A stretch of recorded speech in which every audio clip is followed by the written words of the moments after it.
Welcome to another deep dive. Today, we're really unlocking the secrets of computer system security, almost like, designing a digital fortress from the ground up. Mm-hmm. You've handed over some fascinating sources that get right to the heart of user access and authentication in GNU/Linux. That's right. And this isn't just for the sysadmins out there. It's really about understanding the digital locks and keys that keep our information safe, which feels more important every day.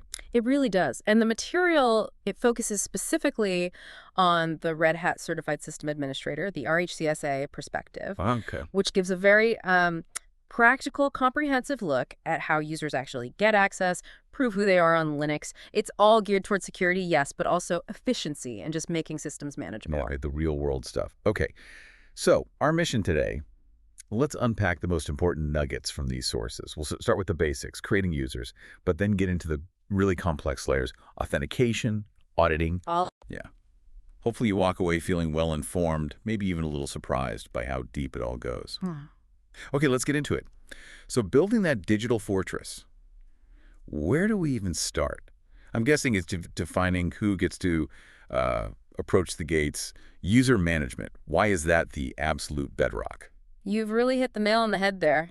User management is the bedrock. And, it might sound basic, but a huge number of security issues actually stem from failures right here. Really? Like what? Oh, things like old accounts nobody deleted, maybe temporary accounts that were forgotten about, or just users having way more permissions than they actually need for their job. Ah, okay. So those basic tools are the first line of defense. Exactly. Your critical first line. We're talking command line tools like user add for creating new users. Right. User mod for, changing their settings later, maybe their shell or group memberships. Yeah. And user tell to properly remove them when they're gone. And it's not just users, it's also managing the groups they belong to, group head, group mod, group del, assigning users to groups. These are the absolute fundamentals, setting up those initial gates. Okay. And behind those commands, there are configuration files holding all this information, right? Like the blueprint. Precisely. It's all meticulously tracked. The main file for user info, usernames, UIDs, home directories, shells, that's etc. password. Okay. Then the really sensitive stuff, the encrypted password hashes, that lives in etc. shadow. And that file has much tighter permissions. Makes sense. Group information is in an etc. group. Now, the key thing is you don't just pop these open in a standard text editor. Right. I've heard that's dangerous. It can be. You use tools like VIP and Vigor. They lock the files while you edit, preventing corruption if, say, two admins try to change things at once. And then there's password policy, like minimum length, complexity, how often you have to change it. That's often handled via PAM modules, maybe configurations like etc. security, pampasswdqc.conf, and you use commands like password have to change passwords and change to set expiration rules. Okay, we'll probably come back to that one. So the user exists, the policies are set. How do they actually prove they are who they say they are? This is the authentication part. And yeah, this sounds fascinating. Exactly. This is where the digital keys come in. And there isn't just one way. There are several mechanisms. Okay. The most basic, the one everyone knows, is password authentication. You type your username, your password. The system hashes what you typed and compares it to the stored hash and etc. shadow. Simple enough. Simple concept, yeah. And tools like password and change enforce those policies we mentioned, length, complexity, expiration. Right. Then things get more flexible. There's PAM, pluggable authentication modules. TAMP. Heard of it. Sounds powerful. It really is. Think of PAM as like a switchboard for authentication. It uses configuration files, usually in etc. and .d, to define authentication stacks or chains. So. Yeah, you can chain different modules together. So a login process might first check the standard Unix password with PAM Unix, then maybe it checks against an LDP server with PAMDAP, or maybe it requires a fingerprint scan via another module. It's incredibly flexible. Wow. Okay, so you can mix and match. You can mix and match almost anything. It's powerful, but also, a place where misconfigurations can cause subtle security holes if you're not careful. Understood. What about things like Kerberos? That sounds more enterprise level. It definitely is. Kerberos is designed for strong authentication, typically in larger networks, especially where the network itself might not be fully trusted. How does that work conceptually? It's a ticket-based system.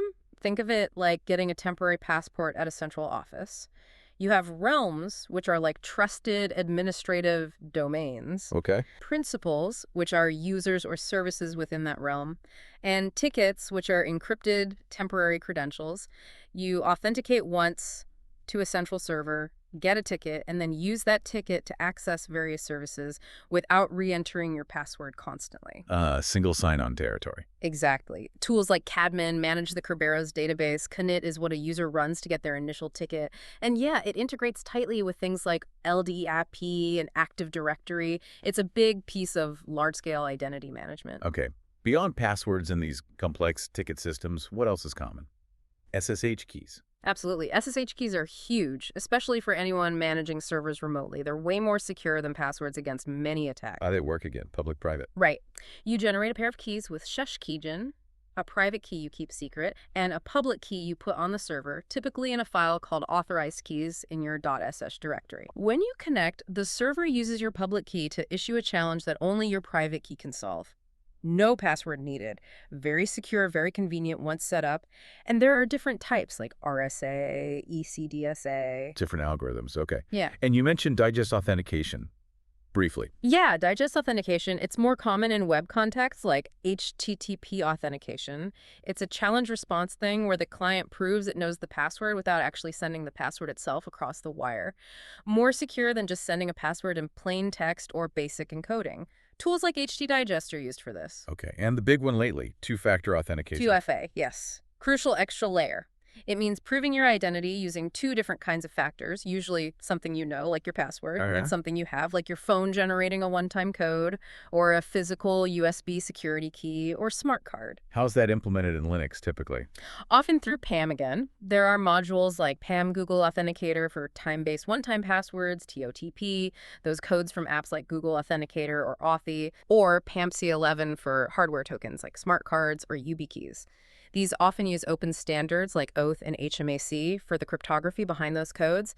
It adds a really significant barrier against compromised passwords. That's a lot of different keys and locks. Yeah. Protecting these mechanisms themselves must be critical. What about attacks like brute forcing passwords? No, absolutely. You need defenses against that. Tools like fail to ban are really popular. It monitors log files for patterns like repeated failed logins, and then automatically updates firewall rules to block the attacker's IP address for a while, shuts the door on them. Nice. There's also PAMPTLY or PAMPTLY2 PAM modules that can lock a user account after a certain number of failed login attempts. Okay, a temporary lockdown. Exactly. And underpinning all this is monitoring. You have to watch the logs, typically auth.log or similar files managed by syslog. They record every login attempt, successful or failed. That's your early warning system. Right, you need to actually look at the radar screen. Right. Okay, so let's say I've authenticated. I'm in the fortress. What am I actually allowed to do? That's authorization, right? Precisely. Authentication is who are you? Authorization is what can you do? The most fundamental layer here is file system permissions. Read, write, execute. Yep. The classic RHCSA permissions for the file's owner, the group the file belongs to, and others or everyone else. You manage these with chown. Okay. And you change the owner with chown and the group with RP. These are the basic rules for who can access what file or directory. But sometimes you need more specific rules. Right. Like let this one person in the group do something, but not the others. Exactly. That's where access control lists or ACLs come in. They let you set permissions for specific users or groups on a file or directory, overriding the basic owner group other model. Ah, finer grain control. Much finer grained. You use setFickle to set them and get FACL to view them. Very useful. And there's another layer too, file system attributes. Attribute. Yeah, things you set with chat. For instance, you can mark a file as immutable. Immutable, meaning? Meaning it cannot be changed, deleted, renamed, or linked to, not even by the root user. Wow, okay. That sounds useful for really critical config files. Extremely useful. Or append only, where you can only add data to the end of a file, not overwrite existing data.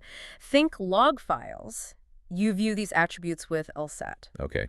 And what about letting regular users run specific commands that normally require root access without giving them the root password? That's the job of sudo, hugely important tool. Right. It allows administrators to delegate specific privileged commands to specific users or groups. It's all configured in the etc.stewards file. And you must edit that with sudo, right? Absolutely. Sudo locks the file and checks the syntax before saving. Editing it directly is a classic way to break your system and lock yourself out. Good tip. Sudo provides accountability too, because it logs who ran what command. And this all ties into different access control models. Standard permissions are usually discretionary access control, DAC, the owner decides. Then you have mandatory access control, MAC, which is system enforced policy, and role-based access control, RBAC, where permissions are tied to job roles, which sudo can help implement. Speaking of mandatory access control, that brings us to SELinux. Yeah. Often feared, often misunderstood. Yes, SELinux, security enhanced Linux. It often trips people up, but the key insight is that it adds a really strong layer of mandatory access control on top of everything else. So even if standard permissions allow something, SELinux might still deny it based on its own policy. It works with security contexts, labels attached to processes and files that define their purpose and allowed interactions. okay. It operates on a deny by default principle. It's like having very strict security guards checking IDs and purpose for every single interaction within the system. And it has modes. Enforcing, permissive. Right. Enforcing mode actually blocks policy violations. Permissive mode logs violations but doesn't block them useful for troubleshooting. And disabled turns it off completely, which is generally not recommended for production systems. You can check the mode with getEnforce and temporarily change it with setEnforce. How do you manage those contexts on files if you, say, move a web file somewhere unexpected? Good question. You might need to adjust the context. Batmanum changes the context temporarily. RestoreCon resets the context of a file or directory back to the default defined in the system policy. That's usually the better way. Okay. And managing the policy itself. That uses tools like SEManage for configuring policy elements like file contexts or network ports, and SEMmodule for managing policy modules. If things go wrong and SELinux blocks something legitimate, you use AuSearch to find the denial messages in the audit log, and sometimes audit to allow can help generate rules to permit it, but you have to be very careful with that, understand why it was denied first. Right. Don't just blindly allow things. Okay, shifting gears a bit. For huge organizations, thousands of users, managing accounts individually on each machine sounds impossible. How do they centralize this? Yeah, scalability is key there. That's where centralized directory services come in. LDAP, Lightweight Directory Access Protocol, is a very common standard. LDAP. Yeah. It's basically a network-accessible database optimized for reading information like user accounts, groups, contact info. You use commands like letsearch to query it. Systems authenticate users against this central LDAP directory instead of just local files. So one central place for all user data. Exactly. Historically, there was also NIS, Network Information Service, doing a similar job, though it's less common now. You might see LCAP commands for that. And then does this tie back into single sign-on? You mentioned Kerberos. It absolutely does. Often you'll see Kerberos used for the authentication part, proving who the user is, and LDAP used as the directory storing user information and group memberships. Ah, they work together. Very often, yes. Kerberos handles the SSO aspect. Remember the Key Distribution Center, KDC, Authentication Server, AS, Ticket Granting Server, TGS. The user logs in once to the KDC, gets their tickets, and then uses those tickets to access LDAP, file servers, web apps, whatever is integrated, without needing to type their password again and again. Much better for users and security in large environments. That makes perfect sense. Oh. Okay, another crucial admin task. The user lifecycle. Not just creating users, but getting rid of them properly. Account expiration. Yes, crucial for security hygiene. Account expiration means automatically disabling or deleting accounts. You don't want old, unused accounts, especially from former employees or temporary contractors, lingering around. Right, potential backdoors. Exactly. So this includes setting password expiration dates, forcing users to change passwords periodically, but also setting actual account expiration dates, after which the account just stops working. And maybe rules about disabling accounts after long periods of inactivity. How do you manage that? Is it that change command again? Change is the main tool for this. It lets you view and modify password aging information, last change date, expiration date, inactivity period, warning period before expiration. Okay. You can set these things per user. You can also set default expiration policies when creating users with UserAdd or modify existing users with UserMod. The actual expiration data gets stored in fields within the etc.shadow file. Ah, back to etc.shadow. Yep. And again, if you ever needed to manually edit it, which is rare, you'd use Vipro or directly edit etc.shadow very carefully. But change is the standard way. It's about making sure old keys to the fortress are deactivated. So we've built the walls, set up the gates, issued keys, defined rules. Yeah. How do admins make sure it's all actually working and nobody's sneaking around. Vigilance, auditing. That's the ongoing job, yeah. Yeah. Constant vigilance. It means regularly reviewing system logs and configuration files to spot anything suspicious, any potential threats or vulnerabilities. The logs are your eyes and ears. What are the key tools for that? Well, audit is a big one. It's the Linux audit daemon. It can log a huge amount of detail about system activity, specific system calls being made, files being accessed or changed, authentication attempts, use of sudo. Very granular. Extremely granular. You configure what to watch using orbital rules, and then you search the logs using ausearch. It's essential for security monitoring and forensic analysis if something bad happens. Okay, what else? Syslog. Syslog is the traditional, more general-purpose logging system. It collects messages from the kernel, various system services, including authentication successes and failures, usually configured via syslog.conf or rhcslog.conf. You need to be monitoring these logs, too. So much logging. How do you make sense of it all? Good point. That's where tools like LogWatch come in. It parses through various log files and generates summarized reports, highlighting potential issues, makes it much easier to digest. The daily digest, maybe. Exactly. Then for checking if critical files have been tampered with, there's Tripwire or similar tools like AID. They create a baseline database of file checksums and attributes, and then periodically rescan and compare.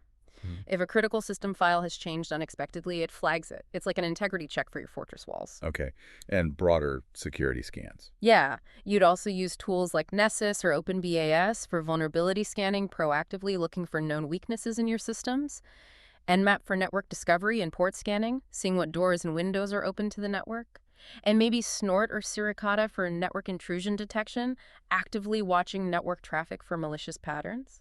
So it's a whole suite of tools working together. It really is. And scheduling is important. You use Kernchron or Anacron to run these checks and audits regularly, automatically. You can't just set it up and forget it. Wow. Okay. That was quite a journey through user access and authentication in SELinux. It's really clear how the RHCSA perspective gives such a practical, solid framework for this. We've gone from basic user commands through all those different authentication types, passwords, PM, Kerberos, SSH keys, and access control with permissions, ACLs, sudo, the extra layer of SELinux, and finally, keeping watch with auditing. It all interconnects. It really does. Every piece plays a role. So, wrapping this up for you, the listener, what's the big takeaway? I think the main thing is understanding how these mechanisms work provides you with a much deeper appreciation for system security overall. It's not just knowing the commands, but seeing the why behind them, how they form layers of defense. Right. And that understanding helps you grasp security concepts, not just in Linux, but really in any modern computing environment. You start to see the patterns, the principles. It empowers you to think critically about security architecture. Well said. Okay, so if SELinux systems are like these complex fortresses we've been discussing, then user access and authentication, they're the gates, the drawbridges, maybe even the secret passages. Here's a final thought for you. Which single part of that whole system do you think is often the most vulnerable point in practice, and how might you start securing it based on what we've explored today? Something to think about.